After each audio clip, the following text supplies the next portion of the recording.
The world faces some pretty large issues in terms of greenhouse gas emissions. In Europe, estimated to be about 24% of all emissions come from land transport, and of those maybe half of that's from the car.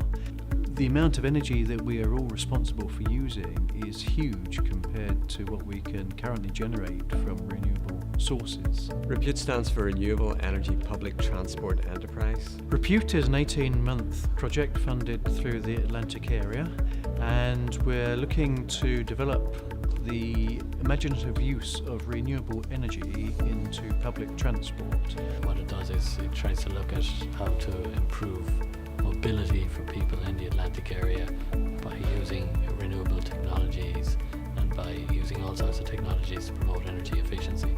And of course, at the end of the day, we all aim to lower CO2 emissions and live on a greener world. The problem really in the Atlantic area, the difficulty in the Atlantic area is there's much smaller population, so it's not really so cost effective or practical for people to use public transport, and it's not really that practical for a lot of businesses to provide public transport in rural areas and areas that have less population. The problem in rural areas is that it's more difficult to find a public bus, for example, that goes every 10 minutes or half an hour, like in a city that you have every 5 minutes or things like that. Because let's face it, they are at a disadvantage. They only have 4 buses a day, or maybe 1 train a day, as opposed to the bigger cities which have got lots of multimodal forms of transport. So a project such as this really is to focus on how, obviously people still need to move around, and if you're in isolated areas, obviously you need to have a car. So how can we learn from those schemes in the big cities, take the advantages of those and try and transfer them to the more remote and sparsely populated regions of Atlantic area? So this project, the personal travel planning and the shared car ideas are ways of exploring, well, how do we minimise the need for people to use their cars? So it's also about trying to maybe create something in those remote regions which needn't necessarily have come from the more populated regions. It could be something that is unique to those regions and maybe only applies to those regions. So we're looking at that as well. What are the options there, and what can we learn from other schemes that are being carried out around the world?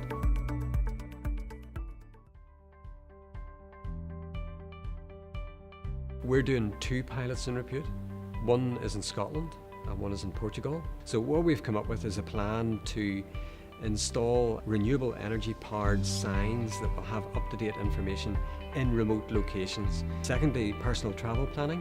What we're planning to do there is to help the people in those remote regions to come up with a plan as to how they can get maximum benefit from public transport and from more greener forms of fuel. In Portugal, we're working with a manufacturer of PV panels and a manufacturer of small electric vehicles that seat 1 person or 2 persons. Now they can think about taking the bus, jumping into their little electric car, free of charge, driving to their appointment and coming back again. We promote intermodality, but also that electric vehicles can be an alternative to fuel vehicles, which is what nowadays we all use. The electric vehicles are here. They're here to stay, whether it's next year or in the next 5, 6, 7, 10 years.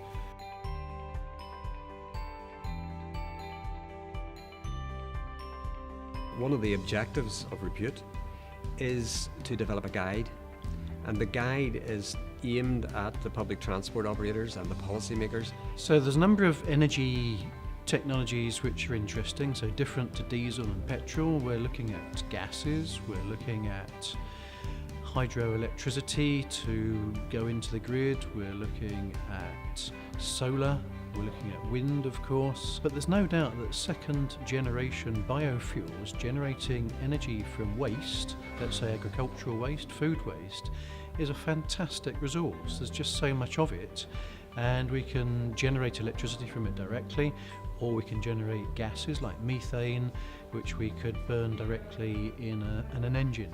Basically, the guide gathers information from all the partners and gathers information from all of Europe and gathers information from the global perspective and just puts that together in looking at the best practice solutions for energy efficiency in public transport. Experiences derived from European projects, so projects over maybe the last 10 years where we think it's directly relevant. And information sharing across Europe is hugely important from cultural reasons and for technological solutions. It's nice because you learn good practice for other people, and also because you see that we are not very different.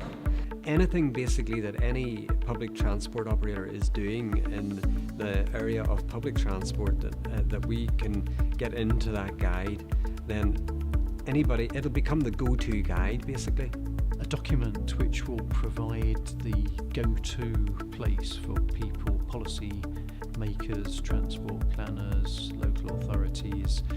Behaviour shift for transport, of course, is kind of crucial and yet very, very difficult. I think young kids are already starting to see more to the environment than we did in our age.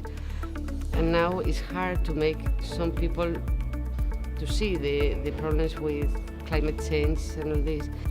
So I think what we can do is try to change behaviour in the younger generation. Be rather more difficult for the older generation who have been used to cars and comfort, because cost may not be the issue.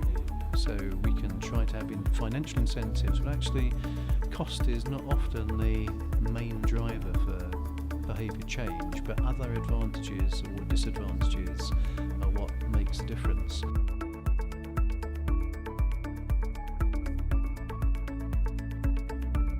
We're going to have a series of final conferences across each of the regions, and we're going to invite the policymakers, the strategy makers, the people in public policy, and we're going to make an overwhelming, convincing case that if they take a look at the suggestions that we've got, the recommendations, then perhaps it might be a good idea if they give some thought to them.